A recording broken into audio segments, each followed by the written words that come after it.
Hello friends, Radhe Radhe. Welcome to my new blog. कैसे हैं आप लोग? उम्मीद करती हूँ आप सब लोग अच्छे होंगे और आपकी पढ़ाई भी अच्छी चल रही होगी। फ्रेंड्स, सुबह उठने के बाद सारा काम ख़त्म कर दिया और नहा धो के मैंने अपनी पूजा करना स्टार्ट कर दी है। तो अभी मैं पूजा कर रही हूँ, आप लोग देख रहे हैं।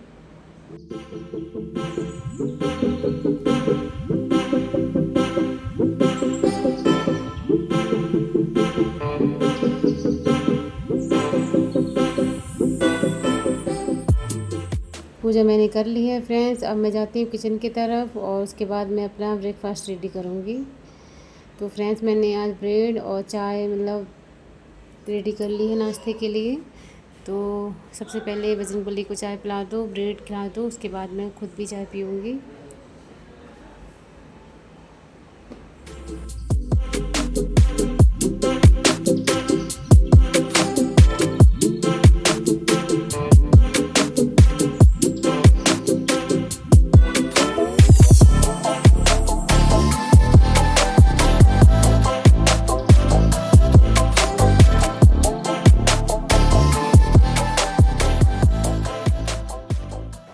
बजरंगबली को चाय पिला दिए फ्रेंड्स, और अब मैं नाश्ता कर लूँ, उसके बाद मैं अपनी स्टडी करूँगी। सबसे पहले तो बच्चे आएंगे अभी कोचिंग की, उनको पढ़ाऊँगी, उसके बाद मैं खुद स्टडी करूँगी। तो फ्रेंड्स, चाय नाश्ता हो गया है, बच्चों का आने का टाइम हो गया, तो मैंने सोचा खाना बना के रख दूँ। उसके बाद मैं कोई डिस्टर्बेंस नहीं चाहिए मुझे पढ़ाई के बीच में, और मैं एडजस्ट कर लेती हूँ फ्रेंड्स। ऐसा नहीं है कि मुझे गर्म खाना ही चाहिए, मुझे खुद ही खाना है, तो मैं मतलब खाना बना के रख देती हूँ। उसके बाद मैं पढ़ाई करना स्टार्ट कर देती हूँ। फ्रेंड देखो, जैसे भी हालात आपके हैं आप उनमें एडजस्ट करना सीखो, क्योंकि एडजस्ट करना बहुत ज़रूरी होता है। देखो, अगर आप प्रिपरेशन कर रहे हो यूपीएससी की और आप बाहर रह के पढ़ाई कर रहे हो, तो वहाँ तो सारा काम सब कुछ आपको करना ही पड़ेगा। आप ये सोचा करो, जो कुछ दिन की प्रॉब्लम है आप उसे झेल लोगे तो आगे आपका फ्यूचर, आपके पेरेंट्स का फ्यूचर अच्छा हो जाएगा। देखो, मैं अपनी बता रही हूँ फ्रेंड, मुझे ज़्यादा किसी चीज़ का शौक़ नहीं है। मैं बस ये चाहती हूँ, अगर मेरे जो भी सपने हैं मैं उन्हें खुद की मेहनत से, खुद के हिसाब से पूरा करना चाहती हूँ। इसमें मतलब किसी की वो नहीं है कि हाँ कोई मुझे सपोर्ट करे। मैं ये चाहती हूँ जो भी मेरा हार्ड वर्क है, मेरी मेहनत है, एक दिन जो मेरा सपना है उसे पूरा कर लूँगी। बाकी चीज़ें फिर मैं अपने हिसाब से करूँगी। जैसे कि मैं अपनी फैमिली के लिए बहुत कुछ करना चाहती हूँ। मतलब आजकल के लोग, माना कि वो पढ़े लिखे होते हैं, लेकिन आज भी कुछ लोगों की सोच ये होती है कि अगर लड़की की शादी हो गई है तो जो भी, अगर वो है गवर्नमेंट जॉब में है, प्राइवेट जॉब कर रही है, तो सारा कुछ मतलब ससुराल तक ही सीमित रह सकता है, वरना वो मैके में कुछ हेल्प नहीं कर सकती। तो मैं अपनी सोच बता रही हूँ फ्रेंड। मैं ये सोचती हूँ, माँ बाप लड़का लड़की को दोनों बराबरी तरीके से पालते पोसते हैं, वो कभी भेदभाव नहीं करते हैं। तो लड़की लड़की क्यों ये सोच ले कि हाँ सब कुछ हमारे माँ बाप, हम कुछ उनकी हेल्प नहीं कर सकते। कभी कभी घर पे ऐसी कंडीशन आ जाती है, और मैं ये फ़ील करती हूँ कि मैं एक दिन अगर कुछ बन गई तो मैं अपने माँ बाप के वो सारे सपने पूरे करूँगी जो वो डिज़र्व करते हैं। ये मैंने ठान रखा है। देखो, लड़का लड़की में कोई डिफरेंट नहीं होता है। लोगों की सोच होती है कि हाँ ये काम लड़की कर सकती है तो लड़का नहीं कर सकता, लड़का कर सकता तो लड़की नहीं कर सकती है। ये तो अपने अपने ओपिनियंस होते हैं जो इंसान एक दूसरे के साथ शेयर करते हैं। लेकिन मैं अपनी सोच बता रही हूँ फ्रेंड्स। मैं क्या सोचती हूँ, मैं ये सोचती हूँ, देखो लड़की के दो घर होते हैं, एक उसका खुद का, एक उसकी शादी के बाद। उसे दोनों घर की जिम्मेदारी संभालनी पड़ती है। लेकिन शादी करने का ये मतलब नहीं होता है कि आपने शादी कर ली है और आपके जो इन लॉज हैं वो आपको ये अलाउ नहीं कर रहे हैं कि आप अपने घर वालों की हेल्प करो। तो मुझे नहीं लगता कि उस जगह वो सही होते हैं। माँ बाप इतनी मेहनत से, मतलब पैसे उधार लेके हर कंडीशन में आपको पढ़ाते लिखाते हैं, तो आपका भी फ़र्ज़ बनता है। सपोज़ मान लो कि आपके पेरेंट्स के आप इकलौते बच्चे हो, आप एक लड़की हो और उनका मतलब आपका कोई भाई नहीं है, तो क्या ज़िंदगी में आप उनकी कोई हेल्प नहीं करोगे? करनी पड़ेगी, ये आपका फ़र्ज़ है। जब माँ बाप अपना फ़र्ज़ से पीछे नहीं हटते हैं तो बच्चों को भी उनका मतलब अपना फ़र्ज़ निभाना चाहिए। फ्रेंड देखो, माँ बाप अपनी हैसियत से बढ़कर आपके लिए करते हैं। उनके पास अपनी इच्छा के अकॉर्डिंग, या मान लो अपनी हैसियत के हिसाब से, अगर उनके पास 10,000 है तो वो ये सोचते हैं कि मेरा बच्चा ज़्यादा से ज़्यादा पढ़े, ज़्यादा से ज़्यादा होशियार हो ताकि हमारा नाम रोशन हो। तो वो 50,000 हो या 60,000 हो, उससे दुगना करने की सोचते हैं, चाहे उन्हें अपनी खेती बाड़ी गिरवी वगैरह रख के ही क्यों ना पढ़ाना पड़े, फिर भी वो पीछे नहीं हटते हैं। तो हर किसी को अपनी फ़र्ज़ निभानी चाहिए। देखो जैसे बच्चे को बचपन में माँ बाप की ज़रूरत होती है, उसी तरीके से जब माँ बाप बूढ़े हो जाते हैं तो उन्हें बच्चों की ज़रूरत होती है। लेकिन 100% में 50% भी बच्चे ऐसे नहीं होते हैं जो अपना फ़र्ज़ निभाते हैं, जो भी उनके कर्तव्य हैं वो निभाते हैं। वो साइड हो जाते हैं, वो ये सोचते हैं अब ये मेरी लाइफ है, मैं अपने हिसाब चलूँगा, ये लोग तो बूढ़े हो गए, इनके चक्कर में मैं अपनी लाइफ थोड़ी बर्बाद करूँगा। तो मेरे ख्याल से तो ये सही नहीं है, और किसी के भी ख्याल से सही ही नहीं होगा ये। बच्चों को जैसे माँ बाप की नीड होती है बचपन में, वैसे ही माँ बाप को भी बच्चों की नीड होती है। जब उनकी मतलब एज हो जाती है तो उनको भी उनका ख्याल रखना चाहिए, केयरिंग करनी चाहिए। इस दुनिया में माँ बाप से बढ़कर कोई भी नहीं होता है, आपको उनसे बढ़कर कोई प्यार कर भी नहीं सकता है, चाहे आपके साथ कितने भी लोग क्यों ना रहे हों। लेकिन जो माँ बाप की कमी होती है ना, वो कोई भी पूरी नहीं कर सकता फ्रेंड्स। आप जब भी अपने आप को डिमोटिवेट फील करते हो ना फ्रेंड्स, तो हमेशा एक बात याद रखना कि हमारे पेरेंट्स ने हमारे लिए कितनी मेहनत की थी। चलो कोई भी ज़रिए से आपकी शादी हो गई है, या आप मतलब चाहे लड़का हो या लड़की, लेकिन उन्होंने इतने इस मुकाम पे तो आपको पहुंचा दिया कि आगे आप जॉब करें या किसी भी चीज़ की यूपीएससी की या ये मतलब किसी भी चीज़ की प्रिपरेशन करें तो आगे बढ़ लें। लेकिन आप उनके बारे में ये सोचा करो कि उनका बस एक ही सपना होता है कि आपको आगे बढ़ते हुए देखना। तो आपको उनके सपने पूरे करने का पूरे तरीके से आपकी ये जिम्मेदारी बनती है कि आप उन्हें ये खुशी दो। अब ये सोचा करो, जब आप 8 घंटे पढ़ाई करने में इतनी थक जाते हो या 9 घंटे पढ़ाई करने में इतने थक जाते हो, तो हमारे जो मतलब फादर होते हैं, हमारे पापा होते हैं, वो तो कभी नहीं थकते। वो तो हमेशा ये सोचते हैं कि हमारा बच्चा कभी भी भूखा ना सो। बचपन से लेके इतना इतना बड़ा कर देते हैं आपको, आपकी केयरिंग करने में, आपकी हर ख्वाहिश पूरी करने में। वो कभी ये नहीं कहते कि अब मैं थक गया हूँ। तो आप क्यों थका हुआ महसूस करते हैं, क्यों हारा हुआ महसूस करते हैं? देखो किसी की भी तैयारी एक अच्छे तरीके से नहीं होती, ये सब जानते हैं, चाहे कोई कितना भी बड़ा टैलेंटेड क्यों ना हो। लेकिन धीरे धीरे जैसे भी आप इम्प्रूव करेंगे ना, आपको सारी बातें समझ में आने लगती हैं। और आप यूपीएससी की तैयारी कर रहे हैं तो मान लिया इसका सिलेबस थोड़ा हार्ड होता है, समझने में थोड़ी टाइम लगता है, लेकिन आप धीरे धीरे सारी बातें समझ जाते हो।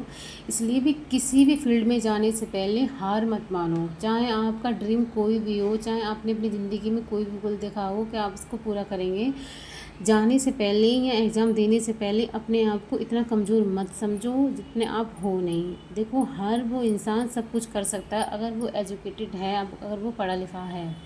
बस उसके अंदर एक जज्बा होना चाहिए करने के लिए। टैलेंटेड तो खुद बन ही जाते हैं जब हम, देखो आप एक एग्ज़ाम्पल दे रही हूँ मैं, घर तब तक चमकता रहता है जब तक लोग उसको साफ़ सफाई करते रहते हैं और ज़्यादा अच्छा लगने लगता है। अगर उस पर कलर करा दूँ तो और अच्छा लगने लगता है। ऐसा ही हमारा दिमाग होता है, जितना हम अपने दिमाग को दौड़ाएंगे, जितना हम अपना दिमाग लगाएंगे, उतना हमारा दिमाग तेज़ होगा और आगे हम बहुत सारी चीज़ों को सीखने लगेंगे। तो ये मत सोचो कि आपको ये नहीं आता है या वो नहीं आता है, ये सारी चीज़ें आपको आ जाएंगी। आप कोई भी मतलब किसी भी मीडियम से हो, चाहे हिंदी मीडियम से हो या इंग्लिश मीडियम से हो, आप जो भी सब्जेक्ट में वीक हो ना, उसकी कमांड थोड़ी ज़्यादा रखो तो आपको आसानी होगी। जैसे कि आप इंग्लिश में हो, इंग्लिश वैसे इतनी इम्पोर्टेंट नहीं है, लेकिन बेसिक इंग्लिश आपको आनी चाहिए। इतना तो आपको आना चाहिए कि आपसे कोई इंग्लिश में बात करे तो आप उसका रिस्पॉन्स कर सकें। और देखो हमारे देश की भाषा तो हिंदी है, ये सब जानते हैं, लेकिन सारे लोग इंग्लिश में बात करते हैं। अगर आप मान लो कोई बड़े अधिकारी बन गए और आपसे मतलब 10th क्लास का कोई स्टूडेंट आपसे कोई सवाल करे, जैसे कि आप किसी भी मतलब कहीं पर भी जाएं तो आपको इंग्लिश नहीं आती, तो इसमें आपकी इमेज डाउन होगी। इसलिए इंग्लिश को भी थोड़ा पकड़ के चलो, आप थोड़ा उसको टाइम दोगे। देखो इंग्लिश एक भाषा है, भाषा सीखते सीखते आ जाएगी। इसलिए इतना मुश्किल कुछ भी नहीं है जितना लोग समझ लेते हैं। सब कुछ आसान है, आसान अगर समझोगे तो सब कुछ आसान है। और दूर से ही कहोगे कि ये चीज़ तो बहुत हार्ड है, तो वो हार्ड रहेगी, हमेशा रहेगी आपके लिए। कभी कभी वो नॉर्मल नहीं हो पाएगी जब तक आप कोशिश नहीं करोगे। इसलिए हमेशा कोशिश करो, सारी चीज़ें आपको आने लगेंगी। मैथ में लड़कियां ज़्यादा कमज़ोर होती हैं, तो देखो आपको प्लस माइनस करना, ये सारी चीज़ें डिवाइड वगैरह करना तो सब जानते ही हैं, तो थोड़ा और सीख लिया करो। क्लासें यूट्यूब पर आती हैं, अगर आप घर पे रहते हो और सेल्फ स्टडी कर रहे हो तो आपके पास टाइम है, तो आप देखो मैथ की क्लास भी आती है, हर चीज़ की क्लास आती है। आप अगर सीखने के लिए तैयार हैं तो सब कुछ आप सीख सकते हो।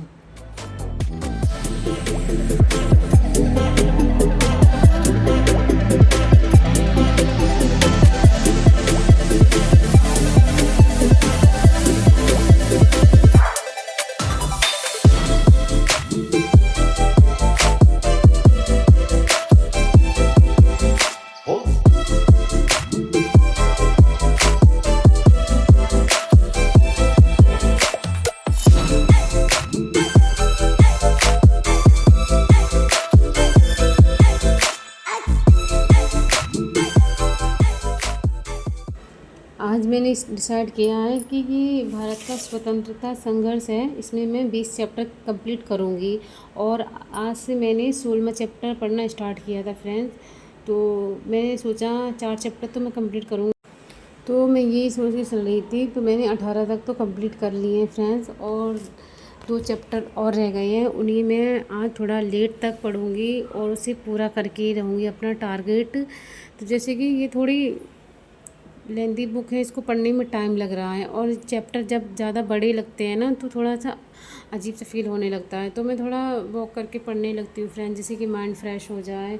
लेकिन कभी कभी मतलब इंटरेस्ट नहीं आता, कुछ चीज़ों को मतलब समझ नहीं पाते हैं, तो उसमें ये लगता है कि पता नहीं क्या है। लेकिन फ़र्स्ट टाइम पढ़ रही हूँ, शायद इसलिए ऐसा हो रहा हो। जब मैं 1 से 2-3 बार पढ़ लूँगी तो मुझे समझ में आने लगेगा। जैसे कि मैंने फॉर एग्जाम्पल मैंने लक्ष्मीकांत पहली बार मैंने रीड की, तो मुझे इसमें कुछ ही टॉपिक थे जो समझ में आए, वरना मुझे इसमें ज़्यादा कुछ समझ में नहीं आया था। लेकिन धीरे धीरे अब मुझे इस बुक का हर एक चैप्टर में सारी चीज़ें अच्छे से समझ में आती हैं।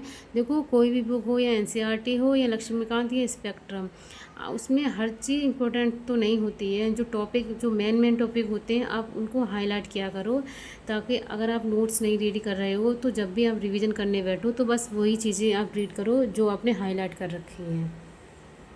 इससे आपकी प्रिपरेशन भी आसान होगी, आपका टाइम भी बचेगा, और आप अच्छे से रिवाइज भी कर लोगे। अब आप रिवाइज ही नहीं करते रहोगे, आपको आंसर राइटिंग भी करनी होगी, और टेस्ट सीरीज भी लगानी पड़ेगी, मॉक टेस्ट भी देने पड़ेंगे, आपको सारी चीज़ें करनी पड़ेंगी। आपने जो भी टारगेट बनाए 1-1.5 साल का, इसमें आपको बहुत हार्ड वर्क करना पड़ेगा। ये नहीं है कि आप स्लोली चल रहे हो। देखो इतना स्लो भी नहीं चलना है कि आपका सिलेबस आधा भी कवर ना हो, और इतना फास्ट भी नहीं चलना है कि आप 6 महीने में सिलेबस कवर कर दो और आपको कुछ आए भी ना। तो सब कुछ समझ के चलना है फ्रेंड्स। ये यूपीएससी की परीक्षा है, कोई 9th या 10th की नहीं है, जिसे हमने मतलब सोच लिया कि अरे 3 महीने रह जाएंगे तब हम तैयारी करेंगे तो कर लेंगे। उसमें तो चल भी जाएगा, हो जाएगा आपका, मतलब आप उसमें पास हो जाएंगे, इतने नंबर तो ले आएंगे आप। लेकिन ये यूपीएससी का एग्ज़ाम है, अगर आपने ये सोचा ना कि 3 महीने पहले हम तैयारी करेंगे प्री मतलब प्रीलिम्स होने से पहले, तो आप कुछ भी नहीं कर पाओगे इसमें। इसलिए थोड़ा दिमाग तेज़ रखो, और अपनी जो स्पीड है उसे अच्छे से मतलब कमांड रखो, और जब आपका सिलेबस कवर हो जाए उसके बाद आप टेस्ट सीरीज तो 100% लगाओ फ्रेंड्स। इससे ये होगा कि आपको एक आइडिया लग जाएगा और आपको समझ में भी आने लगेगा।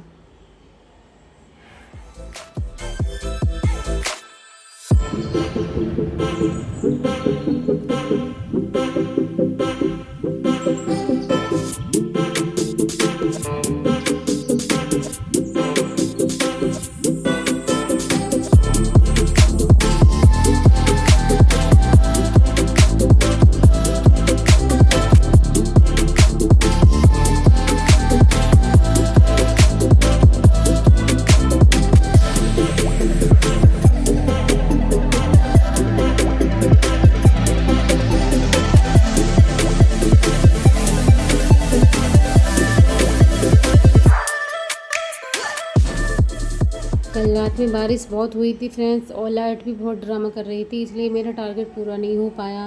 लाइट चली गई थी 2-3 घंटे के लिए, जिस टाइम मेरे पढ़ने का होता है तो 2-3 घंटे मेरे वेस्ट हो गए थे।